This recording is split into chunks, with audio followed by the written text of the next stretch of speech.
comunitaria con la predisposición necesaria para encarar una charla, una entrevista, una nota, pero siempre buscándole la vuelta para que sea una charla, donde la persona que nos concede unos minutos de su tiempo se relaje, se suelte y finalmente obtengamos lo que queríamos, ¿no? Que es esa parte intuitiva, personal y humana de las personas que se prestan a ser una parte fundamental de la comunicación comunitaria, con esta idea persistente de Radio Kermés de que pasen por aquí voces que por ahí en los grandes medios, en los medios tradicionales de comunicación no vas a escuchar. Y es por eso que hoy lo vamos a recibir al ingeniero Nicolás Malinowski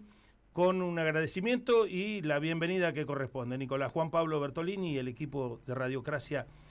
por acá. Hola Juan Pablo, buenos días, ¿cómo andan? ¿Todo bien? Todo bien, Nicolás, pero bueno, insisto con el agradecimiento porque sabemos que tu tiempo puede ser muy, pero muy caro y sobre todo un lunes extraño en el que hablar con un magíster de gestión de energía no necesariamente presuponemos se le va a ocurrir a todo el mundo, pero cada quien tiene sus dele que te dele y todo eso, Nicolás, insistimos con el agradecimiento. Sos parte de la Mesa Federal por la Ciencia y la Tecnología y sos también una persona que está señalada por tener gran capacidad. Sos un especialista en energía, Nicolás, y la idea sobre todo es hablar de la cuestión de la energía atómica en la Argentina, que tiene una larga tradición, una larga trayectoria, pero vamos por donde te parezca, porque el de la energía es verdaderamente un mundo, ¿no, Nicolás? Sí, bueno, gracias por semejante presentación. Acá yo ya me preparé el mate para estar más tranquilo también en esto que decías de acercar, que sea más una charla más que una entrevista. Sí, con esto que decís, Juan Pablo, el tema energético viene siendo una preocupación a nivel mundial, no solo la cuestión de la energía nuclear, sino todos los movimientos que está teniendo el mundo y sobre todo en estos últimos días que están siendo bastante convulsionados en torno a lo que está sucediendo a nivel internacional con los aranceles de Donald Trump a todo el mundo, que Argentina no queda exento en esto. Y bueno, ahí la cuestión energética viene también a ser una suerte de disputa y tensión permanente en este reordenamiento, si se quiere, global que se está dando, que tiene como eje principal, podríamos decir, el conflicto o la guerra comercial entre Estados Unidos y China, y ahí, bueno, todo eso empieza a mover el mundo y la energía, esto que decíamos, no está exento. Por ejemplo, si uno se sitúa en lo que es la política energética de Estados Unidos, visualiza un fuerte avance nuevamente en lo que es la explotación hidrocarburífera con el programa American First de Donald Trump, o bajo el lema Drill Baby Drill que él mencionó en su asunción presidencial,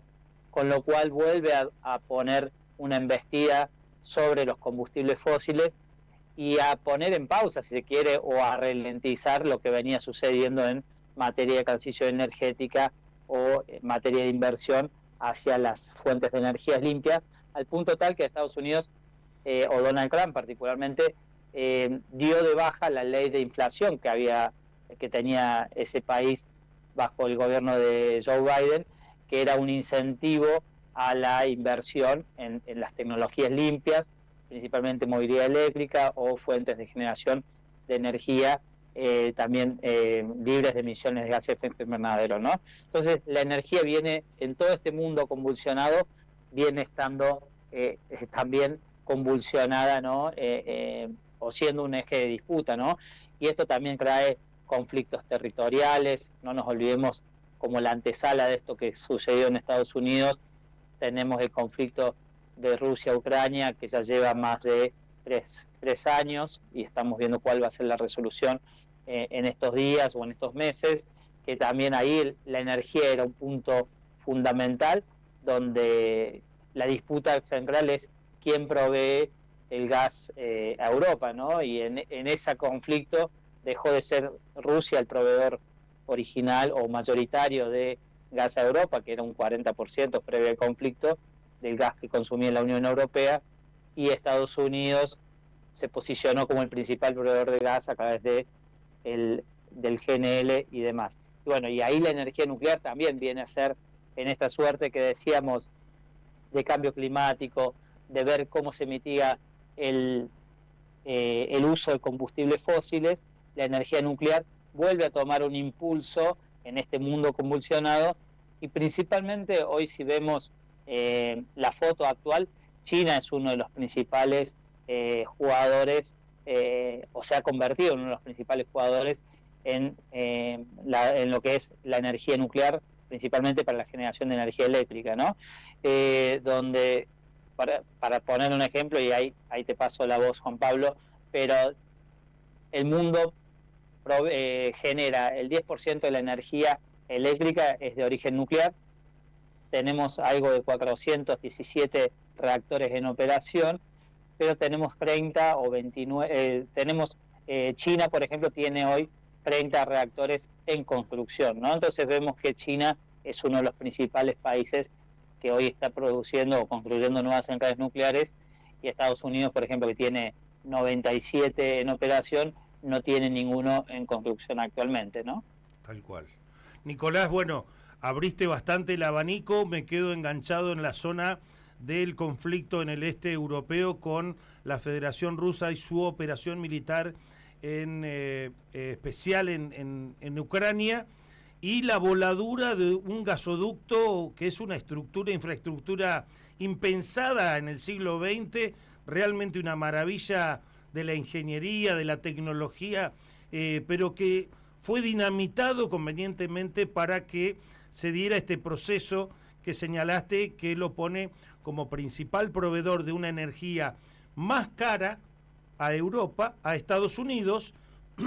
que percibía justamente en su locomotora industrial, que es Alemania, este fluido energético barato, accesible, e incluso se pasaba de accesible, y la locomotora hoy por hoy, Alemania está, no se sabe bien cómo describir su situación, sobre todo si estamos en Argentina nos cuesta pensar en otra realidad económica, pero dejó de ser aquella locomotora. Lo que quiero señalar es que, sin lugar a dudas, en Europa, donde también había habido un proceso de, bueno, paremos los reactores nucleares, vamos hacia las energías verdes, y parece que mucho bla, bla, bla, parece que se confiaron mucho de lo que tenían, de cómo estaban funcionando, cuando se pensaban que eran un modelo ejemplar de industrialización y de suceso económico. Hoy por hoy las cosas cambiaron totalmente, y lo que nos permite es una reflexión acerca de qué tan importante es finalmente tener dependencia de otros a la hora de pensar el desarrollo propio, ¿no? Tal cual, Juan Pablo. Esto es importante lo que remarcás, porque si nos situamos y vemos el caso de la Unión Europea a raíz de este conflicto que nació en febrero del año 2022,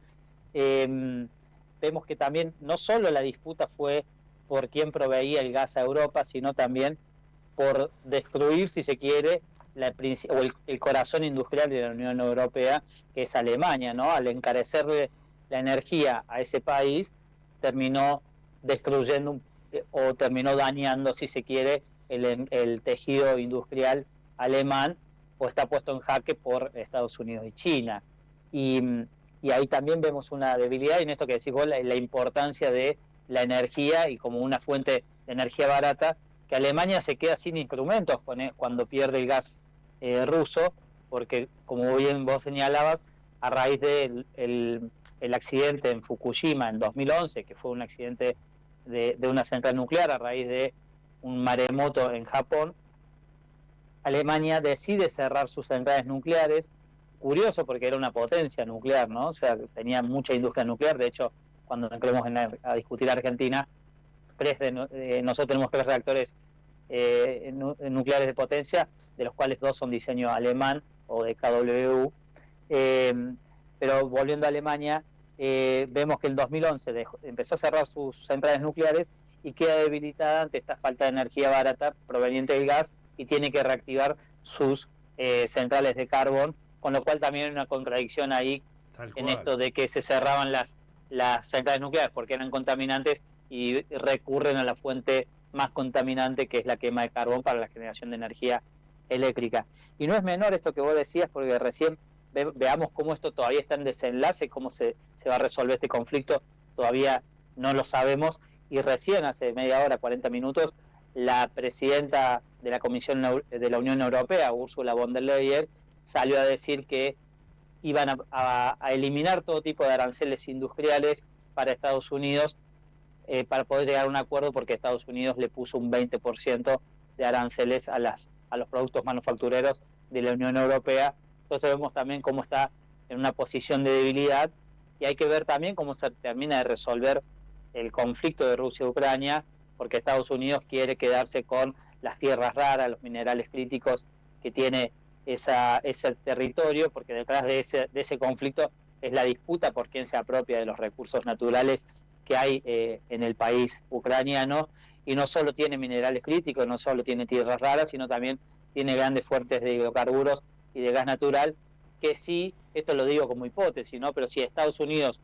llega a hacerse del control de esos recursos a través de empresas norteamericanas, o como veremos que suceda en el tiempo, pero Estados Unidos puede llegar a ser uno de los proveedores principales de gas también con los yacimientos de Ucrania, y tener agarrado, digamos, a la Unión Europea, ¿no?, en este nuevo juego de la dinámica global que se está dando, ¿no? Tal cual. Parece que había también, perdón, una intención solapada de Estados Unidos de quitarlo del medio, por lo menos en la carrera industrial, a la Unión Europea, y disputársela a China, a la propia Unión Europea, como consumidora de tecnología, por ejemplo, y demás, cosa que está muy difícil, parece muy cuesta arriba emparejar a China en este momento. No es el año 2018, cuando Trump le hizo una guerra comercial y le salió bastante bien. China siguió adelante con la celeridad que le reconoce todo el mundo a China, y la potencia única que está mostrando. Es la encargada de la producción del 30% de las manufacturas mundiales, así que eso nos permite también tener un pantallazo de su potencia. Vamos a ver, igual todavía no se define cuál es el final del conflicto ucraniano, porque también allí donde los grandes bolsones de gas, Nicolás, es donde hizo pie firme la Federación Rusa, y se sabe de las intenciones de los rusos de quedarse finalmente con esos territorios, y ahí los planes de Trump, bueno, ya veremos. En todo caso, si hay algo, o si hay un término que no pusimos sobre la mesa todavía, Nicolás, es la palabra soberanía. ¿Por qué tenemos que tener en cuenta esta palabra cuando nos pensamos como un país con ciertas características, con cierta historia y sobre todo con grandes recursos, no solo naturales, sino también la fuerza de trabajo de las argentinas y los argentinos? Bueno, creo que es importante el término, sobre todo remarcarlo en estos tiempos que estamos viviendo en Argentina, que todo este mundo convulsionado se refleja claramente en la política local en nuestro país, con este fenómeno de Javier Milei, que como expresión, ¿no?, de ese conflicto, o de ese mundo convulsionado. Argentina tiene esa expresión, más allá de las cuestiones de la política local, que han producido un fenómeno como Javier Milei. Y remarcar la cuestión soberana, sobre todo a una semana casi de lo que fue el discurso de Javier Milei ante las Malvinas. Es necesario que los argentinos volvamos a trabajar, a discutir qué significa soberanía, porque lo que sucedió, lo que está sucediendo en política exterior y en política interior por parte de este gobierno es totalmente lo opuesto a lo que uno entendería por soberanía nacional, que es cuidar básicamente los recursos energéticos, los recursos naturales, cuidar el país fronteras adentro, cuidar a los argentinos, y en ese cuidar a los argentinos es desarrollar un país pujante, ¿no? O sea, con industria, con calidad de vida, con salarios dignos, etcétera, etcétera. Y bueno, lo que está sucediendo en la política local es totalmente lo opuesto. Lo vimos con el acto de Malvinas, pero lo vemos con, por ejemplo, las políticas que lleva adelante el gobierno nacional, con la nueva toma de deuda con el Fondo Monetario Internacional, haciendo una deuda tomando deuda por DNU, y una cuestión ilegal, si se quiere, con el Fondo Monetario Internacional, que parece estar dispuesto a desembolsar nuevamente un préstamo que va a ir a parar a la timba financiera, bicicleta financiera o carry trade, como quiera llamarlo, pero básicamente es un circuito financiero, no un circuito de tomo deuda para infraestructura, para generar las condiciones de los y las argentinas, sino que es totalmente lo contrario. Y a su vez también lo vemos anclado ya lamentablemente en cuestiones legislativas como el DNU 70, que también ha desregulado parte de la Constitución Nacional y todas las áreas de la economía local, y particularmente la ley de base, que tiene sí una fuerte, si se quiere, sí, una fuerte transformación de cómo los argentinos explotamos nuestros recursos naturales, los industrializamos, y a su vez en materia energética, bueno, tiene capítulos dedicados. Por ejemplo, tiene dedicado el capítulo 2 para privatizar las empresas energéticas. Entre ellas, una de las empresas es Nucleoeléctrica Argentina, que es la empresa de bandera del sector nuclear, que es la que opera y construye centrales nucleares en Argentina, pero después también tiene reformas sobre la ley de hidrocarburos, reformas sobre la ley de gas, y el peor capítulo, yo creo que es el régimen de incentivo de grandes inversiones, que es el famoso RIGI, que seguramente han escuchado mencionar, que es,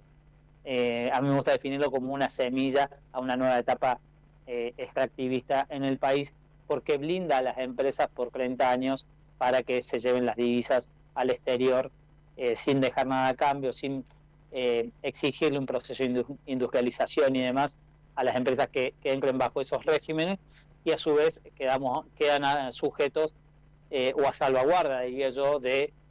los tribunales internacionales como el CIADI, que incluso esto de la salvaguarda, estaba haciendo memoria, pero había un decreto que incluso que se emitió a poco tiempo de aprobarse la ley de base en el Ministerio de Seguridad de la Nación, bajo la órbita de Patricia Bullrich, que si no me equivoco era el 499 del año 24, que ese decreto habilita al Ministerio de Seguridad a armar patrullas podríamos decirlo, patrullas en las zonas donde se encuentran los recursos naturales, para salvaguardarlos de conflictos socioambientales y que las empresas puedan explotar tranquilamente los recursos, en este caso si hablamos de vaca muerta, de litio o de cobre o de cualquier otro tipo de recurso minero energético en Argentina, pero vemos cómo se va entramando, digamos, en esta nueva Argentina extractivista, la cuestión jurídica, la cuestión de la fuerza de seguridad al servicio de estas potencias económicas y demás. Entonces, todo eso hace a la pérdida de soberanía, volviendo al término que planteaba Juan al principio, y es la palabra que tenemos que recuperar, digamos, en nuestro territorio, y que sea por lo menos el horizonte para transformar, digamos, esta realidad caótica que estamos viviendo, ¿no? Definitivamente. Nicolás, hay pocos segundos por delante para seguir esta enriquecedora, nutritiva y muy energética conversación que tenemos la posibilidad de tener contigo, y todavía nos queda la mera materia nuclear sin tocar. La idea era llegar a hablar de la destrucción del programa Karen, o por lo menos de su detención, y ahí nombraste las empresas a privatizar. Nombraste una de las que tienen que ver con la energía nuclear, pero hay otra que es preocupante también, que es un desarrollo biestatal de la Argentina como INVAP. Son muchas las partes de este abanico que abrimos hoy que quedan sin profundizar, así que lo que yo voy a preferir es dejarte que tengas finalmente una reflexión para con nosotros, convocándonos a entender más todavía la cuestión energética y la actualidad de la Argentina, y a futuro, y espero que muy pronto, podamos volver a atacar esta agenda que es urgente, tan urgente como lo más urgente que se nos ocurra, porque finalmente también la energía se produce aquí y hay que ver qué destino se le va a dar, ya no en este periodo que entendemos de entrega absoluta, de neocolonialismo y sin licencia social, como bien lo señalaste cuando hablaste del RIGI. Muchísimas gracias por este poco tiempo, Nicolás, y tenés el micrófono a disposición para que nos dejes una reflexioncita más. No, gracias a ustedes, Juan Pablo, y sí, nos queda pendiente, si quieren, para dentro de una semana o 15 días, hablar netamente del sector nuclear argentino, que también es preocupante y hay para desarrollar mucho, pero en términos energéticos, o como reflexión de la política energética que está llevando adelante el gobierno de Javier Milei, creo que es necesario que los argentinos discutamos y pensemos cómo apropiarnos de la renta energética en el país, que hoy, ya año 2024, es el segundo polo exportador en nuestro país. Veníamos teniendo una cuestión deficitaria respecto al sector energético durante más de 10 años, desde el 2011 al 2023, promedio 5.000 millones de dólares anuales, y el año pasado ya el sector energético exportó algo así de 9.500 millones de dólares, principalmente del sector hidrocarburo, ¿no? Entonces, se abre una nueva etapa en Argentina y creo que la sociedad argentina necesita discutir qué vamos a hacer con nuestros recursos energéticos, porque son muy valiosos. Tenemos enormes reservas, no solo tenemos vaca muerta, tenemos litio, tenemos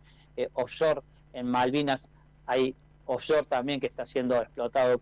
a explotar por el Reino Unido. Entonces hay toda una suerte de discusiones que tenemos que dar ante la sociedad para recuperar la soberanía, para recuperar el trabajo argentino y que la energía esté a disposición de un proyecto económico para poder reindustrializar nuevamente la Argentina, que realmente eso es lo que termina generando trabajo y generando calidad de vida para el conjunto de la sociedad argentina, obviamente adecuado a los tiempos del siglo XXI, ¿no? Pero no podemos pensar que la energía sea solamente con una mirada extractivista para los poderes del norte global o empresas como por ejemplo esto que quiere hacer el gobierno nacional de convertir la Patagonia en un hub energético para las tecnológicas del mundo, y que acá solamente nos queden los pasivos ambientales y no la riqueza que se genere alrededor de ese tipo de explotación, en este caso de los recursos energéticos, al servicio de Google, Amazon o la que se quiera instalar en la Argentina, ¿no? Son cuestiones que tenemos que discutir con toda la sociedad en todos los ámbitos, porque son, hay que pensar, y ya con esto cerramos, pero que el sector energético en poco tiempo va a igualar al sector del agro en términos de divisa, y según las estimaciones puede llegar a superarlo después del año 2030, ¿no? Así es. Nicolás, bueno, nada, un gusto escucharte, tenerte en Radiocracia Plus, en Radio Kermés, y espero que va a ser muy pronto que vamos a volver a la carga con todos estos temas que quedan no acá a un costado, sino quedan bien al medio de la próxima entrevista en nuestra agenda. Muchas gracias, Nicolás Malinowski, que tengas muy buena jornada. No, gracias a ustedes, y cuando gusten volvemos a conversar para charlar del sector nuclear que nos quedó en el tintero. Exactamente, así sea. Gracias. Bueno, ahí lo tenés al director del Observatorio de Energía, Ciencia y Tecnología, que es también